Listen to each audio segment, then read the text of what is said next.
Hello friends, मैं मोहम्मद नाजिम आपके अपने YouTube channel Paramount study online में आपका स्वागत करते हैं। और आइए, आज हमने एक विलोपन विधि से हल करने का एक क्वेश्चन लिया है और उम्मीद करते हैं कि हम इसे आप लोग को बताने में समझाने में सक्षम हो पाएंगे। तो क्वेश्चन की शुरुआत करते हैं। कहता है x प्लस वाई बराबर कितना दिया हुआ है, तो 5 दिया हुआ है, ठीक है।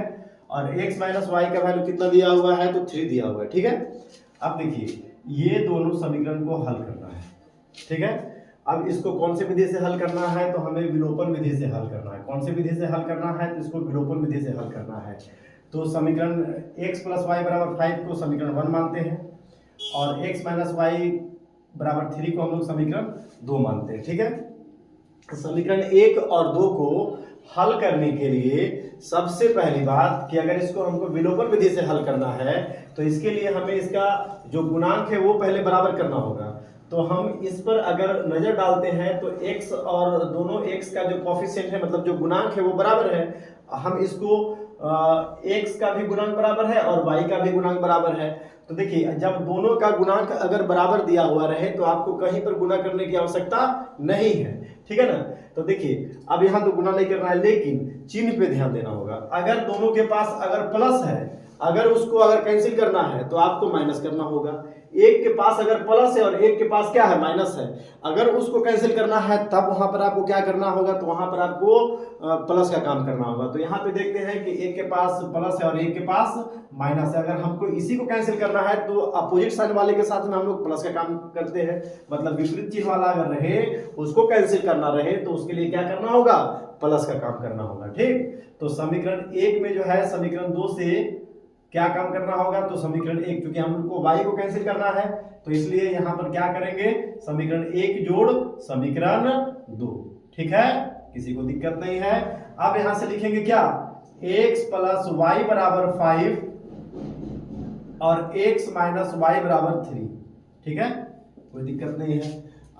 अब देखिए, x प्लस वाई को जब हमको कैंसिल आउट करना है तो इसके लिए क्या क्या करना होगा, तो इसके लिए y से y को कैंसिल करते हैं तो यहां से क्या क्या होगा, 2x बराबर क्या क्या होगा 8, x बराबर होगा 8/2, काटते हैं तो क्या होता है 4, मतलब यहां से होगा आपका x बराबर 4 होगा, ठीक है ना। x बराबर 4 होगा तो कहने का मतलब है कि ये x का मान समीकरण 1 में रखने पर सिंपल है। देखिए, x का मान क्या दिया हुआ है, 4 दिया हुआ है, तो जहां x है ना तो वहां पे हमको 4 रखना होगा, ठीक है। तो यहां से 4 प्लस y बराबर कितना होगा 5, इसलिए हमको क्या लिखेंगे, y बराबर 5 माइनस 4, इसलिए y बराबर कितना होगा 1, इसलिए x का वैल्यू कितना मिलेगा 4 मिलेगा, y का वैल्यू क्या मिलेगा 1 मिलेगा। ये दोनों का आंसर होगा।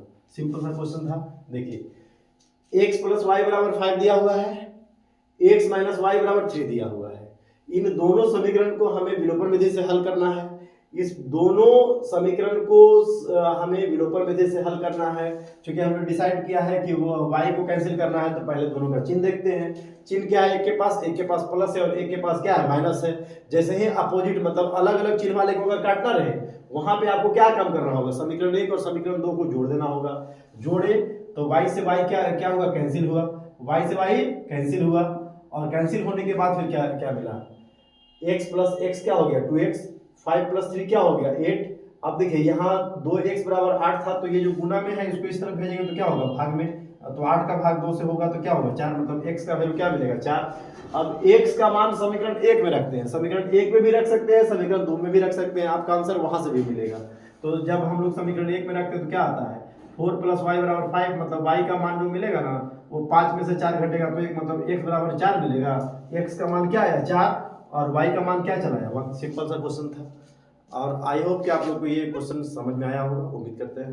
धन्यवाद।